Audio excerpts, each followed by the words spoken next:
विद्यार्थियों, स्वागत है आपका श्री शक्ति विद्यापीठ स्कूल की ऑनलाइन क्लासेस के इस नए वीडियो में। अपन 11वीं क्लास में जो है केमिस्ट्री का फर्स्ट चैप्टर है उसका अपन अध्ययन कर रहे हैं, जिसमें अपन ने पीछे के वीडियो में व्युत्पन्न मात्रक के बारे में कुछ उदाहरण किए थे। उनके मात्रक किस प्रकार से, इनकी व्युत्पन्न मात्रक किसे कहते हैं और उसके कौन कौन से व्युत्पन्न मात्रक के उदाहरण, आयतन और घनत्व के बारे में अपन किस प्रकार से व्युत्पन्न मात्रक है वह बनता है और उसकी एसआई पद्धति में और सीजीएस पद्धति में इकाई है किस प्रकार से प्राप्त होती है उसके बारे में अध्ययन किया।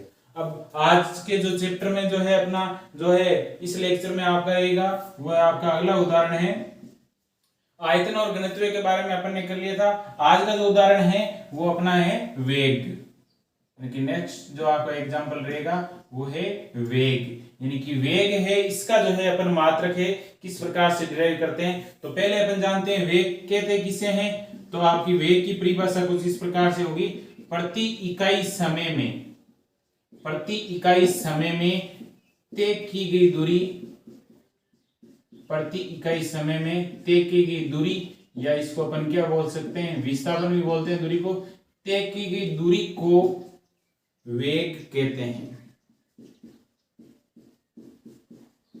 कहने का मतलब क्या हुआ, ये भी आपका जो है 9th क्लास में जो है आपका आया हुआ है वेग त्वरण के बारे में। तो देखो 1 सेकंड में अपन कितनी दूरी तय करते हैं, 1 सेकंड में तय की दूरी, लेकिन वो दूरी है वो विस्थापन का मतलब क्या होगा, एक निश्चित दिशा में तय की दूरी है, यानी कि दिशा एक निश्चित है। दूरी तो किसी प्रकार से हो सकती है, दूरी इस तरफ भी हो सकती है, इस तरफ भी हो सकती है, इस तरफ भी हो सकती है, इस तरफ भी हो सकती है, ऊपर नीचे, दूरी तो किसी प्रकार, लेकिन एक निश्चित दिशा में अपन तय की दूरी है प्रति सेकंड कितनी दूरी। तो दूरी को अपन यहाँ पर किसके रूप में लेते हैं, विस्थापन, यानी कि विस्थापन और दूरी एक ही चीज है। विस्थापन का मतलब क्या है, एक निश्चित दिशा में दूरी है, वो आपका क्या है, विस्थापन है। तो देखो प्रति इकाई समय में तय की गई दूरी को क्या कहते हैं, अपन वेग है कहते हैं। अब देखो इसकी जो है इसका मतलब है अपन सूत्र क्या बना सकते हैं, फॉर्मूला, वेग बराबर क्या होता है, विस्थापन बटा समय। वेग का सूत्र क्या होता है, वेग बराबर होता है विस्थापन बटा समय। अब देखो इसकी अपन है इकाई ज्ञात करते हैं। तो देखो एसआई पद्धति में जो इसका मात्रक होगा, वेग का जो मात्रक है किसमें, एसआई पद्धति में, तो वेग बराबर विस्थापन। अब विस्थापन क्या है, एक प्रकार की दूरी है और दूरी का जो मात्रक है अपन जानते हैं, दूरी का मात्रक क्या होता है, मीटर।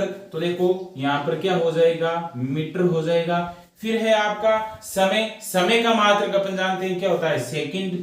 तो समय का मात्रक क्या हो जाएगा, सेकंड हो जाएगा।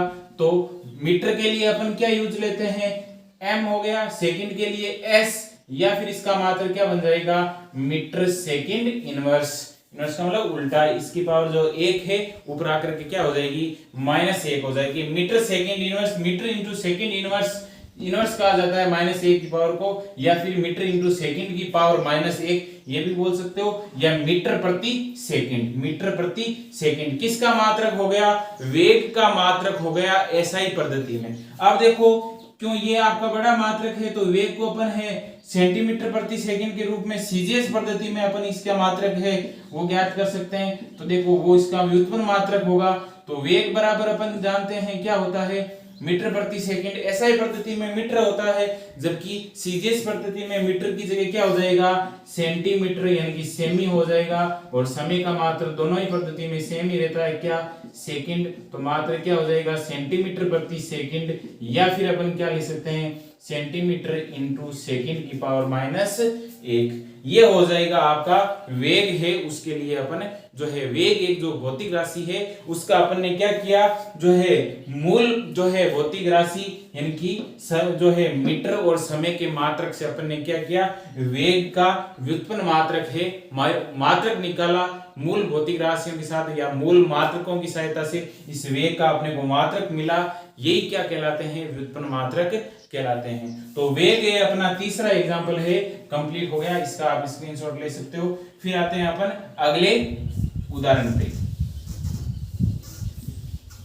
तो वेग के बाद में जो आपका नेक्स्ट जो रहेगा वो है आपका त्वरण, एक्सीलरेशन इसको कहा जाता है, त्वरण। तो त्वरण किसे कहते हैं, तो पहले अपने को देखना है त्वरण की परिभाषा।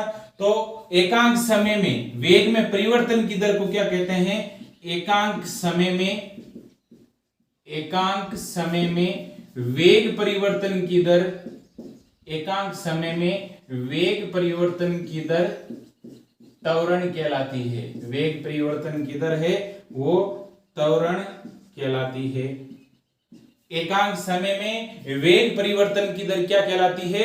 त्वरण है वो आपकी कहलाती है। तो एकांक समय में वेग परिवर्तन की दर है वो आपकी त्वरण होगी। तो अब अपन है इस त्वरण का है वो मात्रक निकालते हैं। तो पहले सूत्र जानना होगा इसके लिए, मात्रक निकालने के लिए। तो त्वरण बराबर अपन क्या जानते हैं? वेग परिवर्तन, या एक प्रकार से वेग ही हो गया, और परिवर्तन में जो है दर, दर का मतलब क्या होता है? समय होता है। तो क्या हो जाएगा? समय हो गया। अब अपन जानते हैं इसका मात्रक चाहिए एसआई पद्धति में, तो जो है त्वरण का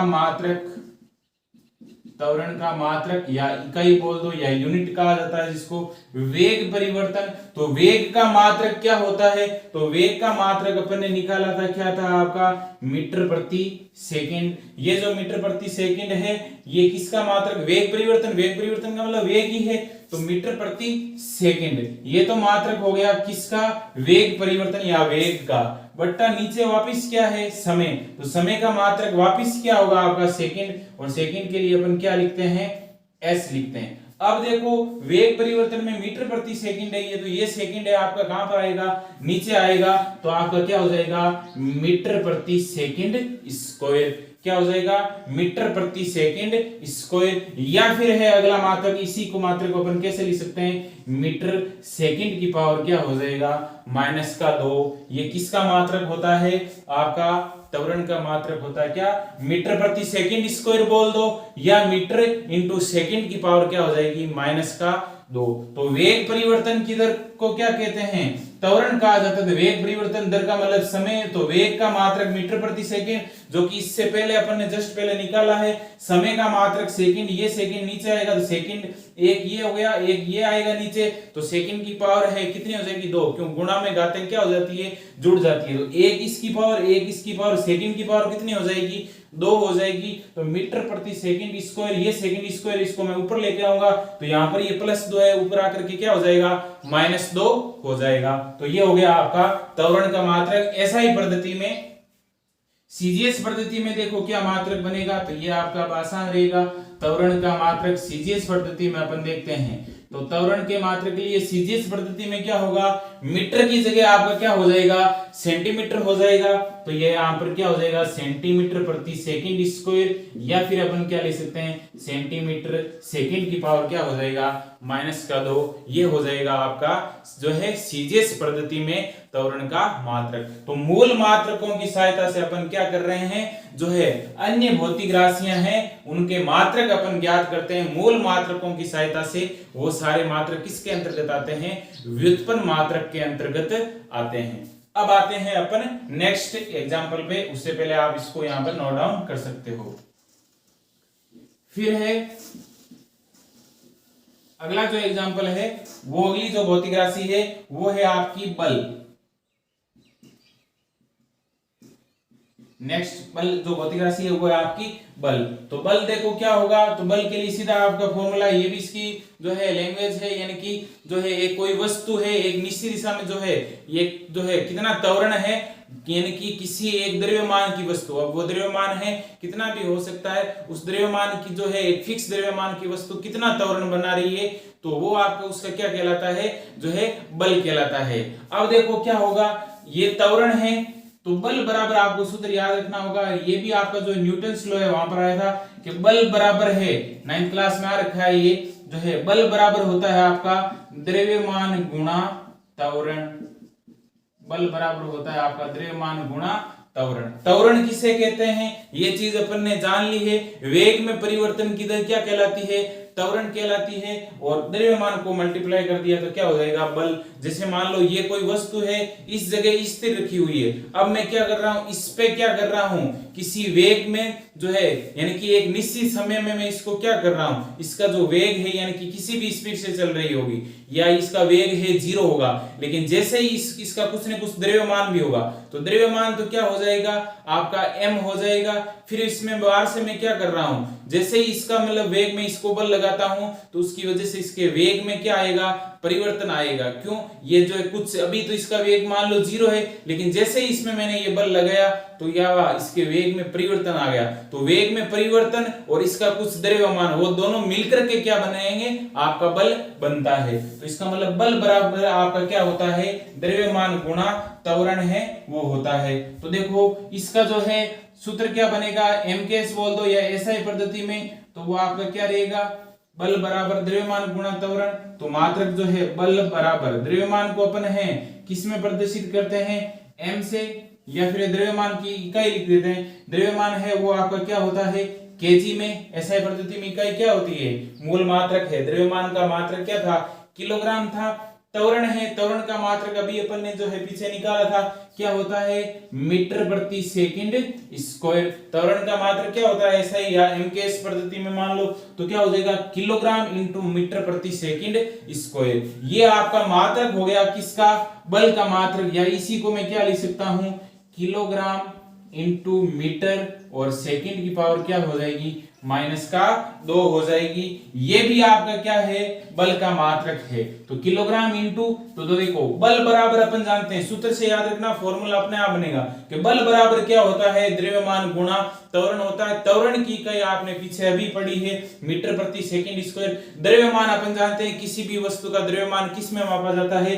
किलोग्राम में। एसआई पद्धति की बात हो रही है। तो ये second square, kilogram into metre प्रति सेकंड स्क्वायर, तो ये सेकंड स्क्वायर ऊपर आएगा, सेकंड की पावर माइनस क्या हो जाएगी? 2 हो जाएगी। अब देखो इसको पूरे को सम्मिलित रूप से क्या बोला जाता है? न्यूटन कहा जाता है। और न्यूटन का मतलब क्या हो जाएगा? 1 न्यूटन। इसका मतलब है ये जो किलोग्राम इंटू मीटर सेकंड की पावर -2 है, या किलोग्राम इंटू मीटर प्रति सेकंड स्क्वायर को क्या कहा जाता है? सम्मिलित रूप से क्या कहा जाता है? न्यूटन कहा जाता है। या ये 1 न्यूटन के क्या होता है? तुल्य होता है। तो ध्यान रखना है, न्यूटन बराबर क्या होता है? किलोग्राम इंटू मीटर प्रति सेकंड स्क्वायर। ये तो थी इसकी एसआई पद्धति में। सीजीएस पद्धति में इसका जो मात्रक होगा बल का, तो बल बराबर आपका क्या होगा? तो देखो इसमें कुछ आपको जो है चेंज किस प्रकार से करना है। तो सीजीएस पद्धति में आपका क्या क्या चेंज हो जाएगा? तो देखो किलोग्राम की जगह अपन जानते हैं सीजीएस पद्धति में क्या होता है? ग्राम होता है। मीटर की जगह क्या होता है? सेंटीमीटर। समय का मात्रक सीजीएस पद्धति में भी क्या होता है? सेकंड ही होता है। तो आपका क्या हो जाएगा? Second square. तो मात्रक क्या बनेगा? ग्राम, सेंटीमीटर और क्या हो जाएगा? सेकंड की पावर -2। क्या हो जाएगा? सीजीएस पद्धति में किलोग्राम की जगह क्या हो जाएगा? ग्राम हो जाएगा। मीटर की जगह क्या हो जाएगा? सेंटीमीटर हो जाएगा। समय का मात्रक दोनों ही पद्धतियों में सेम है और क्या है? सेकंड है। तो सेकंड स्क्वायर, ये सेकंड स्क्वायर ऊपर आएगा, सेकंड की पावर कितनी हो जाएगी? -2 हो जाएगी। अब देखो इसको सम्मिलित रूप से क्या बोल रहे थे? न्यूटन। 1 न्यूटन के तुल्य है। तो ये भी आपका क्या होता है? आपका तुल्य होता है किसके? डाइन के। किसके तुल्य होता है? डाइन के, यानी कि 1 डाइन। ठीक है, तो ये ध्यान रखना है कि gram into centimetre into second की पावर -2 है वो तुल्य होती है डाइन के। किलोग्राम इंटू मीटर प्रति सेकंड स्क्वायर को क्या कहा जाता है? न्यूटन है कहा जाता है। तो ये देखो इकाई होगी आपकी। इसका मतलब आप लिख सकते हो यहाँ पर 1 न्यूटन बराबर क्या होता है आपका? किलोग्राम इंटू मीटर सेकंड की पावर -2। एक डाइन बराबर आपका होता है ग्राम, सेंटीमीटर और सेकंड की पावर क्या हो जाएगी? -2 हो जाएगी। तो 1 न्यूटन का मान ये होता है, 1 डाइन का मान ये होता है। तो न्यूटन और डाइन में क्या संबंध होगा वो भी आपको ध्यान रखना है। तो 1 न्यूटन बराबर आपका होता है 10 की घात जो है आपकी 5 डाइन के बराबर होता है। ये चीज आपकी इंपॉर्टेंट है, ध्यान में रखना है कि अपन जानते हैं बल का मात्रक है न्यूटन भी बोला जाता है। इसकी इकाई का सूत्र ये रह जाएगा। बल का मात्रक आपका क्या है? डाइन है। सीजीएस पद्धति में बल का मात्रक क्या हो गया? डाइन। और जो है एसआई या एमकेएस पद्धति में बल का मात्रक क्या होगा? न्यूटन। तो 1 न्यूटन बराबर ये होता है, 1 डाइन बराबर ये होता है। तो जो है बल की सीजीएस और जो है एसआई या एमकेएस पद्धति में जो क्या संबंध होगा? तो 1 न्यूटन बराबर होता है किसकी? 10 की घात 5 डाइन। तो मान लो अगर आपको सीजीएस पद्धति में जो है मान दे रखा है तो आप उसको एमकेएस पद्धति में लेके आ सकते हो। यानी कि आपका क्या है? 10 की, जैसे मान लो 2 × 10 की घात 5 डाइन का बल लग रहा है, तो आप क्या कर सकते हो? इसका मतलब न्यूटन में कितना हो गया? 2 न्यूटन हो गया। तो ये आपस में संबंध भी आपको ध्यान रखना है, इंपॉर्टेंट है। तो देखो बल का मात्रक आपका यहाँ पर कंप्लीट होता है। अब देखो कुछ और अन्य भी मात्रक है जो कि हालांकि आपके यहाँ तक ही जो है यूजफुल है। इसके अलावा जो है आपका 3 अन्य अलग बचते हैं। दाब हो गया, कार्य का हो गया, ठीक है, ताप हो गया, ये भी आपके इंपॉर्टेंट है, ठीक है। इनके बारे में भी अपन है चर्चा करेंगे। तो आज के वीडियो में आपका जो है 3 क्यों शॉर्ट में ले रहे हैं कि बाकी चीजें सारी मिक्स न हो, तो इसीलिए जो है शॉर्ट में आपको जो है समझाया जा रहा है ताकि आप साथ में इन चीजों को रिवाइज करते रहो। अगर रिवाइज नहीं करोगे तो देखो बाद में आपकी समस्याएं उत्पन्न हो जाएगी। तो देखो ये जो है आज अपने जो पढ़ा है 3 प्रकार की इकाइयां, तीनों सूत्र याद रखने। कल के वीडियो में क्यों ताप का भी जो है टॉपिक थोड़ा सा लंबे, ताप का जो है अलग अलग पैमाने हैं, सेंटीग्रेड में भी, फ़ारेनहाइट में भी, केल्विन में, फिर इन तापों में उनमें भी आपस में संबंध होगा, कार्य होगा, दाब होगा, दाब के भी कई ये अलग अलग प्रकार से निकाला जाती है। तो वो सारी चीजें हैं अपन नेक्स्ट वीडियो में जो है विस्तार पूर्वक अध्ययन करेंगे। तो आज के वीडियो लेक्चर में इतना रहेगा। रिवाइज आपको साथ में करते रहना है और बाकी की चर्चा अपन नेक्स्ट वीडियो में करेंगे। धन्यवाद।